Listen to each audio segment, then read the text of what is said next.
next to the distinguished gentleman from Wisconsin, a member of the Ways and Means Committee and the ranking member of the Budget Committee, Mr. Ryan. Gentleman from Wisconsin is recognized for 3 minutes. Thank the gentleman for yielding. Mr. Speaker, we do have a crisis. Action does need to take place. This isn't the solution. This does not address the root cause of why we are in this problem. These companies, which are for-profit companies, have abused their trust of the American taxpayer. And we are not adjusting this. If we're going to do this, then let's make darn sure we're not putting taxpayers at risk in the future. This makes it worse. This bill says you can continue to go on and make your profits and we'll still bail you out down the road. This bill says you can continue having these big multi-million-dollar bonuses for your executives. You can go make all of this money, and if you fail, we'll get you.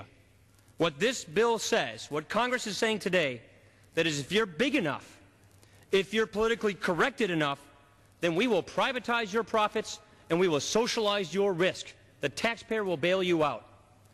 So, Mr. Speaker, as a representative of taxpayers, not shareholders, we should reform these institutions so we do have a liquid mortgage market, so we do securitize the secondary mortgage market, so people can get affordable homes, but let's do it so we don't have costly taxpayer bailouts.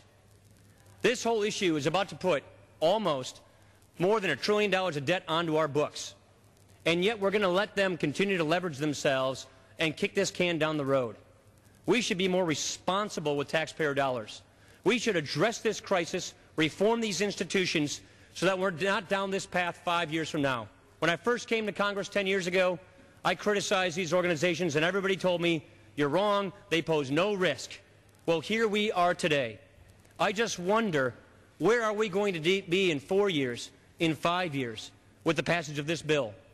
We're saying, let them continue doing what they're doing. We're going to give them explicit lines of credit from the Treasury. We're going to even buy their stock, and maybe, hopefully, maybe just sort of, we'll have a regulator that will contain these institutions.